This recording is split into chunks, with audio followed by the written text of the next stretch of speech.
Welcome back. मैं कैसा है, एक बार फिर आपका स्वागत करता हूं आपके अपने यूट्यूब चैनल पर। ये आपके चाइल्ड एनवायरमेंटल स्टडी मतलब आपकी जो है ईवीएस की पेन चेंज करते हैं।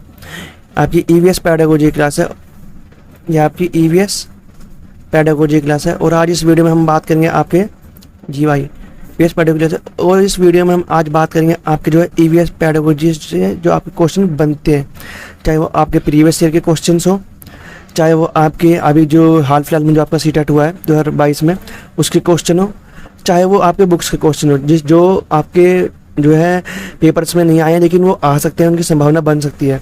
ठीक है, तो चलिए स्टार्ट करते हैं अपने पहले क्वेश्चन से। आपका पहला क्वेश्चन है, बिहार के गांव में बहुत से किसान अतिरिक्त धन कमाने के लिए मधुमक्खी पालन करके शहद एकत्रित करने का कार्य करते हैं। मधुमक्खी पालन शुरू करने का सबसे अच्छा समय कौन सा है?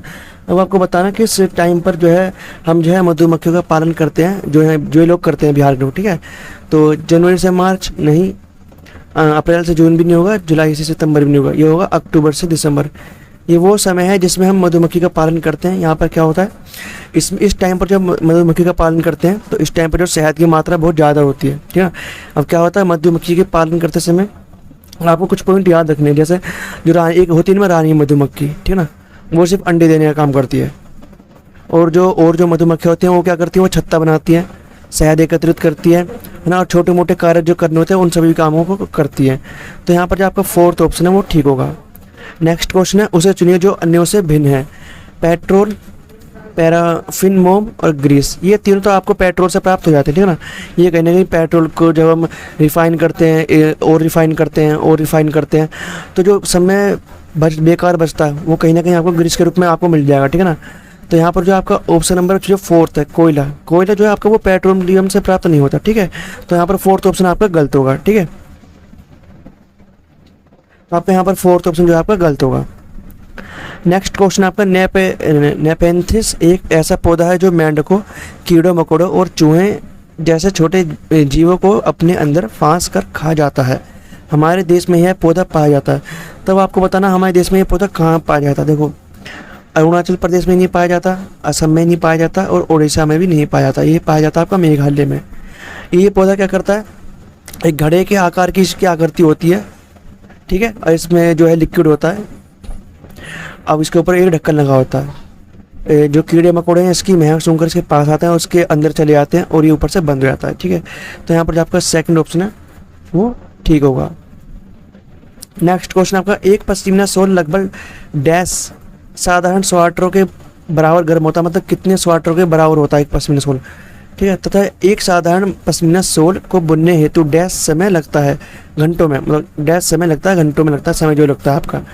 तो ये पश्मीना शॉल आपको बताना है 10 शॉलों के बराबर होता है, 10 स्वेटरों के बराबर होता है एक शॉल, 6 स्वेटरों के बराबर होता है एक शॉल, या 6, हाँ ऑप्शन ये दोनों सेम है, या फिर 10, ये तो होगा। देखो 10 वाले तो है नहीं। दूसरी बात, यहाँ पर जो आपको समय दे रखा है, आपको समय पर ध्यान देना कि यहाँ पर जो है लगता है 250 घंटे लगभग लगते हैं एक पश्मीना शॉल को बनाने में, और ये 6 स्वेटरों के बराबर होता है। आपको एक क्वेश्चन फैक्ट वाला क्वेश्चन है, आपको फैक्ट वाले क्वेश्चन याद करके रखने हैं कि कब आ जाए, क्योंकि ऐसे क्वेश्चन है जो आपसे बहुत ज़्यादा पूछे जाते हैं। एक आपका ये क्वेश्चन नेपेंथिस, ये जो है जो कीड़े मकोड़ों को खा लेता है वाला क्वेश्चन, और आपका एक ये वाला क्वेश्चन। ऐसे ही तरीके से आपके और भी क्वेश्चन जो आपके बहुत ज़्यादा रिपीट होते हैं आपके सीटेट में। नेक्स्ट क्वेश्चन आपका, तरुण भारत संघ नामक समूह संबंधित है। अब तरुण भारत संघ क्या करता है आपको बताना। ये भी फैक्चुअल क्वेश्चन है आपका। पुरानी झीलें पुनर्निर्माण करने से संबंधित काम करता है। विशेष रूप से सक्षम बच्चों को सिखाने में मदद करने से है, या फिर स्कूलों में दोपहर का पका हुआ भोजन उपलब्ध करवाने से है। ये भी नहीं है, ये तो सरकार आपकी गवर्नमेंट कर ही रही है। आर्थिक रूप से कमज़ोर वर्गों के बच्चों के लिए निःशुल्क कोचिंग कक्षाएं चलाने से। देखो, कोचिंग तो यहाँ पर बात की ही नहीं गई है, फ्री में कोचिंग पढ़ाने से संबंधित कुछ बात नहीं की गई है। पहली से लेकर 8वीं तक के बच्चों को हम फ्री में जो है शिक्षा दे रहे हैं, निःशुल्क शिक्षा दे रहे हैं बिल्कुल, बल्कि उनको कुछ स्कॉलरशिप भी दी जाती है। तो ये चीज़ तो सरकार कर रही है, तो हम यहाँ पर ये ऑप्शन तो आपका होगा नहीं। आपका जो बेस्ट ऑप्शन है वो है पहला, ये जो है पुरानी झीलें पुनर्निर्माण करने वाली एक संस्था है। ये संस्था क्या करती है, पुरानी जो झीलें हैं उनको रिपेयर करती है, उनको मॉडिफाई करती है। और ये कहाँ की संस्था है, राजस्थान की। ठीक है, दूसरी बात, ये आपकी गवर्नमेंट नहीं है, ठीक है ना, ये आपकी गैर सरकारी है, आप प्राइवेट बोल सकते हो, प्राइवेट। तो यहाँ पर जो आपका पहला ऑप्शन है वो ठीक होगा। नेक्स्ट क्वेश्चन आपका, अब देखो ऐसा क्वेश्चन कि लद्दाख के मकानों की विशेषता बताइए, इन मकानों की विशेषता बताइए, ऐसा मकान, तो ये क्वेश्चन आपसे बहुत सारा पूछा गया है। ये नहीं, इससे ये भी पूछा गया है और इससे संबंधित जो और क्वेश्चन बनते हैं। तो पहला ऑप्शन आपका, लद्दाख के मकानों की विशेषता बताइए, पेड़ के तनों से बनी लकड़ी की ढालू छतें। दूसरा ऑप्शन है, निचली मंजिल में कोई खिड़की नहीं होती। थर्ड ऑप्शन है, पत्थर मिट्टी और चूने मिट्टी का लिखा हुआ है, चूने से बनी मोटी दीवारें। और फोर्थ है, लकड़ी के फर्श। तो देखो लकड़ी के फर्श होते हैं लद्दाख के मकानों में, पत्थर मिट्टी और चूने से बनी मोटी दीवारें होती है, निचली मंजिल में कोई खिड़की नहीं होती। ठीक है, पेड़ों के तनों से बनी लकड़ी की ढालू छतें, ये इसकी विशेषता नहीं है। तो यहाँ पर जो आपका बी सी और डी, बी सी डी, आपका बी सी डी बी वाले ऑप्शन में है, तो आपका यहाँ पर जो है बी ऑप्शन ठीक होगा। नेक्स्ट क्वेश्चन है आपका, एक ही तरह की फसल बार बार उगाने और रसायनों का उपयोग करने से मृदा से उर्वरक उपजाऊ बन जाती है। तो उर्वरक जो है आपकी उपजाऊ नहीं बनेगी, बंजर हो जाती है ज़मीन जो है। जब आप कंटिन्यू एक ही फसल को उगाते रहते हो तो जो उसकी जो क्षमता है ना उगाने की, उसकी जो क्षमता है वो ज़मीन की, वो ख़त्म होने लगती है, उसकी जो उर्वरकता है वो ख़त्म होने लगती है। फर्टिलाइज़र का बार बार यूज़ करते हैं, रासायनिक फर्टिलाइज़र का। तो यहाँ पर जो आपका सेकंड ऑप्शन है वो ठीक होगा। इसलिए हम क्या करते हैं, हम झूम खेती करते हैं बदल बदल कर। ठीक है, तो यहाँ पर जो आपका सेकंड ऑप्शन है वो ठीक है, और सब जो आपके ऑप्शन है वो गलत हैं। जैसे आपका किसी विशेष फसल के लिए उपयोग बन जाते गलत, सिंचाई के लिए उपयुक्त बन जाते गलत। नेक्स्ट क्वेश्चन आपका, मधुबनी चित्रों को बनाने के लिए चित्रकारों द्वारा उपयोग किए जाने वाले रंग होते हैं। विशेष प्रकार के बने पोस्टर रंग, देखो विशेष प्रकार के पोस्टर रंग नहीं होते, यदि आपको पता हो तो। दूसरा, अति उत्तम गुणवत्ता के फाइबर पेंट भी नहीं होते आपके। और आपके जो हैं सोने चांदी के घोल कर, ये भी नहीं होते, तो बहुत ज़्यादा कॉस्टली हो जाएगा, ये तो सोच ही नहीं सकते। पीसे हुए चावल के रंगीन घोल, देखो जो मधुबनी जो पेंटिंग है ना, आपको पहली बात तो ये पता होनी चाहिए कि कहाँ की, तो ये आपकी बिहार की है। और आपके एक दो एरिया और, जैसे आपका नेपाल में भी आपको ये दिख जाएगी, नेपाल के कुछ इलाकों में और बिहार के कुछ इलाकों में। यहाँ पर जो है चावल को पीस कर उसको एकदम पाउडर बनाकर रंगों का यूज़ किया जाता है, ठीक है ना, और उनसे जो है पेंटिंग की जाती है। पेंटिंग में ज्यामिति भी आकृतियाँ होती हैं और भी आकृति होती है, और उनको बनाने के लिए जो हम ब्रश का यूज़ करते हैं, वो ब्रश का यूज़ भी हो सकता है आपका। वो आपके जो लकड़ी होती है, लकड़ी की डंडी, उनका यूज़ भी कर सकते हैं। पेन की निब का यूज़ भी कर सकते हैं, ठीक है ना। मतलब इनको जो हम ब्रश के रूप में जो यूज़ करते हैं, हम बहुत सी चीज़ों का यूज़ कर सकते हैं, तो आपको ये पता होनी चाहिए। तो यहाँ पर जो आपका फोर्थ ऑप्शन है वो ठीक होगा। नेक्स्ट क्वेश्चन आपका, निम्नलिखित में ऐसे रोगों का वह समूह चुनिए जो मच्छरों से फैलता है। अब आपको बताना ऐसा रोगों का कौन सा समूह है जो मच्छरों से फैलता है। देखो मलेरिया, डेंगू, हैजा नहीं। दूसरा, मलेरिया, चिकनगुनिया, मियादी बुखार, ये भी नहीं होगा। तीसरा, डेंगू, मलेरिया, चिकनगुनिया। तो यहाँ पर जो आपका थर्ड ऑप्शन है वो ठीक होगा। और आपको ये भी पता होना चाहिए कि जो है मलेरिया, जो मच्छरों से जो होने वाली बीमारियाँ हैं वो कौन कौन सी है। जैसे आपको मलेरिया तो यहाँ पर दे रखा है, ठीक है, आपको यहाँ पर डेंगू भी दे रखा है, और आपको यहाँ पर चिकनगुनिया भी दे रखा है। लेकिन दिमागी बुखार भी होता है एक, ठीक है ना, दिमागी बुखार, आपका दिमागी बुखार होगा यहाँ पर। और आपका पीला बुखार, एक आपको यहाँ पर पीला बुखार भी होता है, पीला बुखार। तो आपको एक दो चीज़ें और भी याद होनी चाहिए कि यदि ये ऑप्शन ना देकर कोई और से और ऑप्शन दे दिए तो आपको वो पता होना चाहिए, ठीक है। चलिए चलते नेक्स्ट क्वेश्चन पे। आपका नेक्स्ट क्वेश्चन है, निम्नलिखित में से पेट्रोलियम के सही अभिलक्षण चुनिए। अब पेट्रोलियम की जो है विशेषताएं बतानी है, अभिलक्षण स्पेसिफिकेशन क्या होती है। तो पहला, बदबूदार गाढ़ा गहरे रंग का तेल होता है। देखो इसमें बदबू आती है, बहुत गाढ़ा भी होता है। और आपको जब आप पेट्रोल गिरवाते हो बाइक में तो वो बहुत तरल होता है, ठीक है ना। वो क्या होता है, रिफाइन करके आता है आपके पास बहुत ज़्यादा, ठीक है ना, उसको शुद्ध किया जाता है। गहरे हरे रंग का होता है, ये भी ठीक है आपका, पहला ऑप्शन ठीक है आपका। और जो आप ऑप्शन आपके वो गलत हैं। बदबूदार पतला नहीं होता, अच्छी गंध नहीं होती, बिना गंध का भी नहीं होता। आपको ना पेट्रोल की जो है स्मेल आपको पता हुई कैसी होती है। तो यहाँ पर आपका फर्स्ट ऑप्शन ही ठीक है। नेक्स्ट क्वेश्चन आपका, सांपों के संदर्भ में सही कथन की बताइए। तो पहला है, हमारे देश में केवल दो तरह के जहरीले, यहाँ पर जहरीले गलत लिखा हुआ है, हाँ से हलगा में सांप पाए जाते हैं। तो पहला ऑप्शन तो आपका गलत है, दो तरह के नहीं और भी तरह के पाए जाते हैं। दूसरा, नाग कोबरा जहरीले सांपों का एक प्रकार है, ठीक है। जहरीले सांप के दो खोखले दांत होते हैं। देखो आप कोई भी सांप ले, यदि उसके दो खोखले दांत हो तो वो जहरीले होगा, क्योंकि वो उन दांतों के थ्रू ही वो आपके शरीर में या फिर किसी जानवर या व्यक्ति के शरीर में जहर को ट्रांसफ़र करता है, ठीक ना।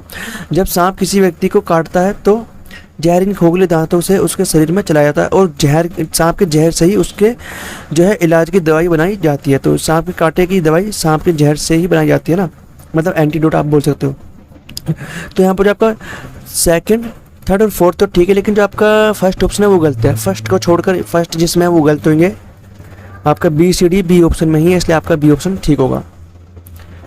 नेक्स्ट क्वेश्चन है आपका, अल ब्रूनी जिस देश से आया था उसका नाम है। अब अल ब्रूनी जो किस देश था आपको पता होना चाहिए, उज्बेकिस्तान से आया था और इसने भारत के बारे में जो है आपकी जो है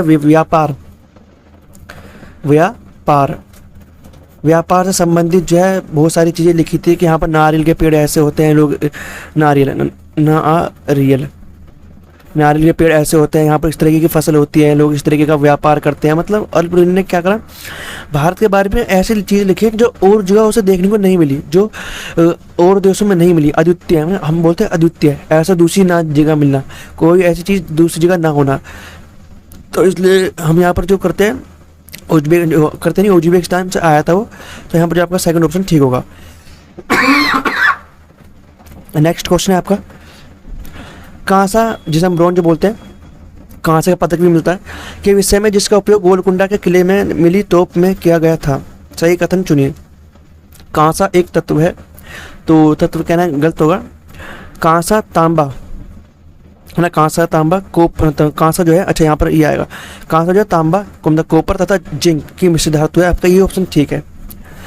थर्ड ऑप्शन है कांसा जो है कॉपर और सिल्वर की धातु मिश्र धातु नहीं है, और प्लेटिनम की भी मिश्र धातु नहीं है, ठीक है। और एक तत्व नहीं कह सकते हम, ठीक है ना, एक ही मेटल है, पदार्थ है, ठीक है। तो यहाँ पर जो आपका सेकंड ऑप्शन ठीक है। आपको यदि आप टीचिंग एग्जाम तो देते हैं आपको, इसलिए आपको ये पता होना चाहिए सिर्फ इसके बारे में नहीं कि कांसा जो है ब्रोंज जो है आपका तांबे और जिंक से मिलकर बनता है, आपको ये जस्ता से मिलकर बनता है। आपको ये और भी जो आपके जो और भी पदार्थ हैं उनके बारे में पता होना चाहिए कि ये जो मेटल है और किस किस चीज़ से बनकर दो चीज़ों को मिलाकर तीन चीज़ों को मिलाकर कौन सा मेटल बनता है। क्योंकि आपको जो है जर्नल जो आपके क्वेश्चन होते हैं, है ना, जो आपके 100 नंबर का जो जर्नल पेपर आता है DSSB में, उसमें आपसे ये क्वेश्चन पूछ लिया जाता है कई बार कि इन दो मिश्र धातु को मिलाकर कौन सी धातु बनती है, ठीक है।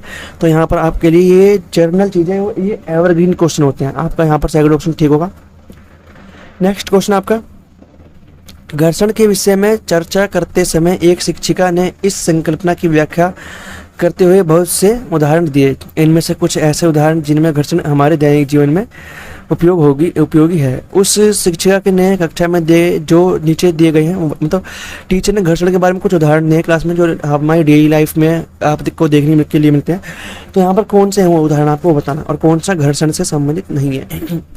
एक पेन की नोक, आपको पहले पता होना चाहिए घर्षण क्या होता है। देखो, हम ये बोल सकते हैं कि यदि कोई ज़मीन है वो थोड़ी खुदरी है और आपके जो पैर का जो चप्पल या फिर आपकी जो स्लीपर है उस पर भी डिजाइन वो खुदरा हुआ है, तो यदि आप जब इस पर पैर चल रखते हो ना तो आप फिसलोगे नहीं, आप एक ही स्थान पर नहीं रहे हुए और आप आगे की तरफ जा सकते हैं। हम बोलते हैं मोशन, आप मोशन कर सकते हो। लेकिन यदि घर्षण नहीं होगा, ये एकदम प्लान होगा, तो आप मोशन नहीं कर पाओगे, ठीक है ना।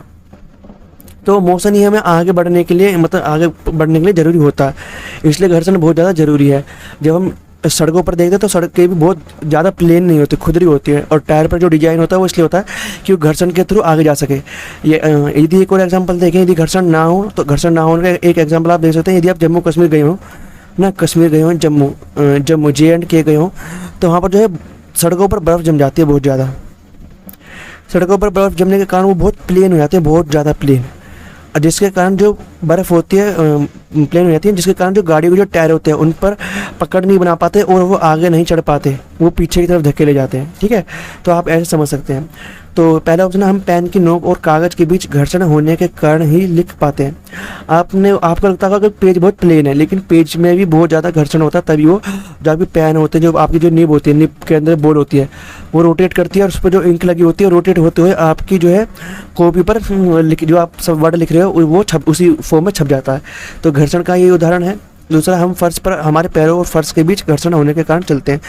जो स्पोर्ट्समैन आपने देखा होगा, बहुत से स्पोर्ट्समैन ऐसे हैं जो इस तरीके के शूज़ यूज़ करते हैं जिनके नीचे कील टाइप होता है ना, पैन जो आपका रनिंग करते हैं, जो एथलीट होते हैं, जो आपका जो रनिंग करते हैं, उनके शूज़ के नीचे इस तरीके की छोटी छोटी कीलें लगी होती हैं ताकि उनका पैर फिसले ना बहुत तेज़ स्पीड में, क्योंकि कई बार गिरने की संभावना भी होती है। तो आपका जो सेकंड ऑप्शन भी ठीक है। थर्ड ऑप्शन है ऊर्ध्वाधर ऊपर फेंकी गई कोई गेंद घर्षण के कारण ही हमारे पास वापस लौटती है। तो आप ये रीज़न नहीं है, ये आपका गुरुत्वाकर्षण है, ग्रेविटेशनल फोर्स की वजह से जो कोई हम चीज़ ऊपर फेंकते हैं तो नीचे आते हैं। लेकिन यदि आप एक नियमित स्पीड से किसी चीज़ को ऊपर फेंकते हैं तो वो ऊपर ही जाती चली जाएगी, ऐसा भी है। आपको वो पता होना चाहिए कि वो कितनी स्पीड से फेंकी जानी चाहिए, और आपको ये पता होना चाहिए जो ग्रेविटेशनल जो फोर्स का जो नियम है या फिर जो किसने बताया था, इस व्यक्ति का नाम भी आपको पता होना चाहिए। तो यहाँ पर ये ऑप्शन गलत होगा, ये घर्षण के बारे में कथन जो है गलत है। और फोर्थ ऑप्शन है घर्षण के कारण ही हम किसी गतिशील वाहन को ब्रेक लगाकर रोकते हैं, इनमें से सही उदाहरण दीजिए। तो सही कौन सा आपका जो है, आपका ए बी और डी, ए बी और डी, ये रहा आपका फोर्थ ऑप्शन यहाँ पर ठीक होगा घर्षण के बारे में। और इस वीडियो का जो आपका ये लास्ट क्वेश्चन है 15 वाला क्वेश्चन है, एक पब्लिक स्कूल में प्रत्येक कक्षा में लगभग 2 से 3 बच्चे विशेष आवश्यकता वाले हैं, है ना।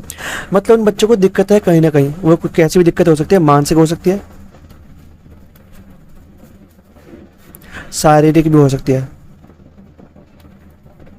ठीक है। तो कुछ बच्चे शारीरिक या मानसिक रूप से अच्छे, हाँ भाई बोल दिया, शारीरिक या मानसिक रूप से विकलांग या बाधित हैं। ये बच्चे अन्य बच्चों के साथ उसी कक्षा में एक साथ में पढ़ते हैं, मतलब एक ही क्लास में वो भी बच्चे बैठे पढ़े हैं और ये बच्चे भी बैठे पढ़े हैं, ठीक है ना। ये स्पेसिफिक बच्चे और ये नॉर्मल बच्चे हैं। स्पेसिफिक मतलब जो ये आपके विकलांग या बाधित बच्चे हैं। अब आपको बताना उपयुक्त पब्लिक स्कूल निम्न में से किसका अनुपालन करता है। सतत एवं व्यापक मूल्यांकन का यहाँ पर देखो मूल्यांकन की बात ऊपर कहीं भी पूरे कथन में नहीं की गई, समावेशी शिक्षा की बात की गई है, क्योंकि समावेशी शिक्षा ये कहती है कि हम जो एबनॉर्मल बच्चे हैं, एबनॉर्मल या डिसेबिलिटी वाले बच्चे हैं, है ना, या स्पेसिफिक बच्चे हैं, फिक बच्चे, इन सभी बच्चों की जो है हम सामान्य बच्चों के साथ ही शिक्षा कराएंगे। तो ये सेकंड ऑप्शन आपका ठीक होगा। समवयस्क शिक्षा भी नहीं है, क्योंकि यहाँ पर समवयस्क से संबंधित कुछ नहीं है। और तो फोर्थ है पूरक अधिगम, प्रतिरूपक अधिगम भी नहीं होगा। यहाँ पर जो डेफिनेशन एक तरीके से हम बोलते हैं, ये आपका डेफिनेशन को बस थोड़ा खोल कर आपको बता देगा, बस लैंग्वेज चेंज कर दी गई है। ये समावेशी शिक्षा की डेफिनेशन है, ठीक है, कि सामान्य बच्चों को एबनॉर्मल बच्चों को पढ़ाया जा रहा है।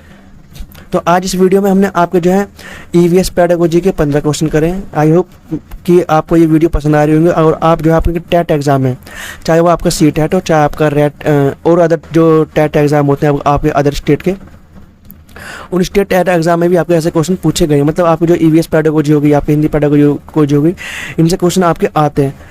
तो यदि आपको वीडियो पसंद आ रही है तो वीडियो को लाइक करें और चैनल को सब्सक्राइब करें, ताकि आपके पास सिर्फ पेडागोजीज की वीडियो की नोटिफिकेशन ही नहीं, आपकी जो चाइल्ड डेवलपमेंट की है उनकी भी वीडियोस की जो है नोटिफिकेशन आपके पास आ सके, और आप वीडियोस को देखकर अपने जो है कॉन्सेप्ट क्लियर कर सके, ठीक है।